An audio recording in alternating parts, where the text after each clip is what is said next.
Welcome to a place where hearts unwind, infinite threads that gently bind, love and compassion in every line. Together we rise through space and time.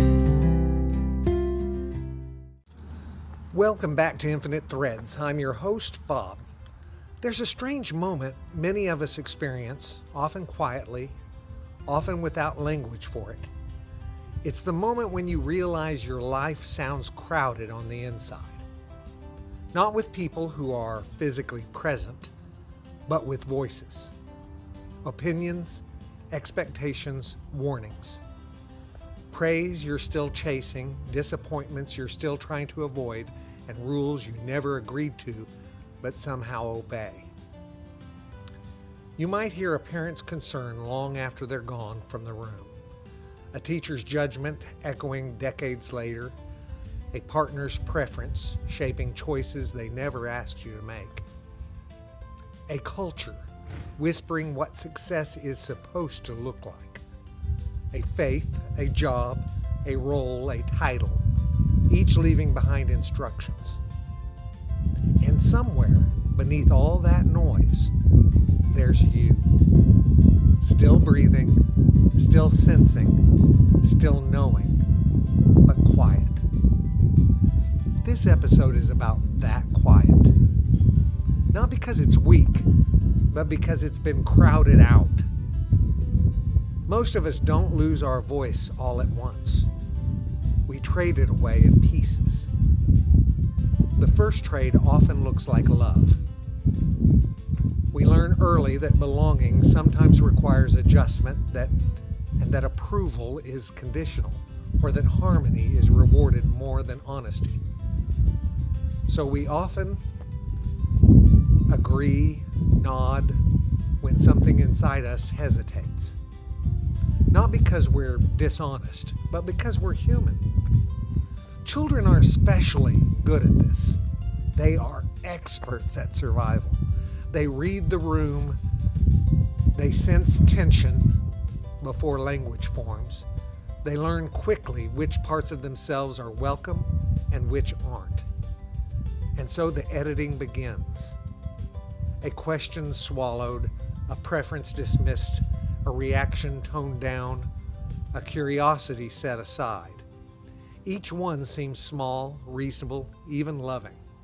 But over time, the edits accumulate. And one day, you realize something unsettling.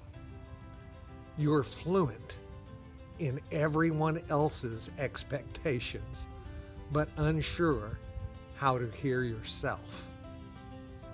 And that's not a failure of character. It's a consequence of adaptation. We live in a world that rewards fitting in more than listening inward. From an early age, we're taught to look outward for guidance. Grades, feedback, performance metrics, comparison, even morality is often handed down as a checklist instead of a conversation. So when faced with a decision, many of us don't ask, what feels true to me? We ask instead, what's expected? What will keep the peace? What will make me acceptable? What will avoid conflict, or what will keep me safe?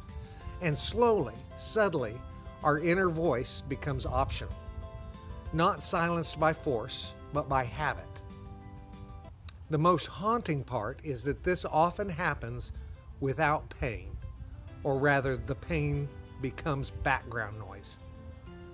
You don't notice the loss because the crowd is loud. You're busy being responsible, being kind, being dependable, being the version of yourself that seems to work.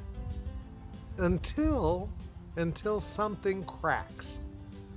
Sometimes it's exhaustion, sometimes resentment, and sometimes a quiet sadness that you can't name. Sometimes the feeling that you're living a life that looks right, but feels hollow. That's usually when people say things like, I don't know what I want anymore. I don't even know who I am. I feel disconnected from myself. What they often mean is I've been listening outward for so long that I forgot how to listen inward. The tragedy isn't that we listened to others. The tragedy is that we never learned how to listen to ourselves alongside them.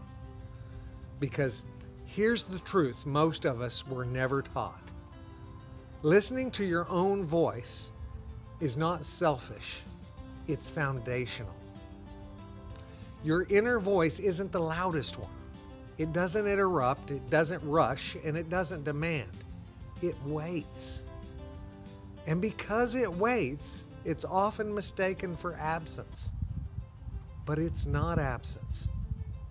It's patient. It speaks in sensations, in quiet discomfort, in subtle resistance, in a feeling that something is off, even when you can't explain why. In a sense of alignment, when something fits, even if it scares you. This voice doesn't shout because it doesn't need to convince. It knows. And the longer it's ignored, the softer it becomes. Not out of weakness, but because it's learned that it won't be heard. Many people fear that if they listen to their own voice, they'd become reckless or unkind. And the opposite is usually true. People who reconnect with their inner voice often become calmer, clearer, and more compassionate, not just toward themselves, but toward others. Because when you're no longer trying to meet everyone else's expectations, you stop projecting them outward. You stop needing others to agree with you to feel secure. You stop resenting people for not being who you hoped they'd be. You stop confusing control with care. When you live from borrowed voices, you're constantly bracing.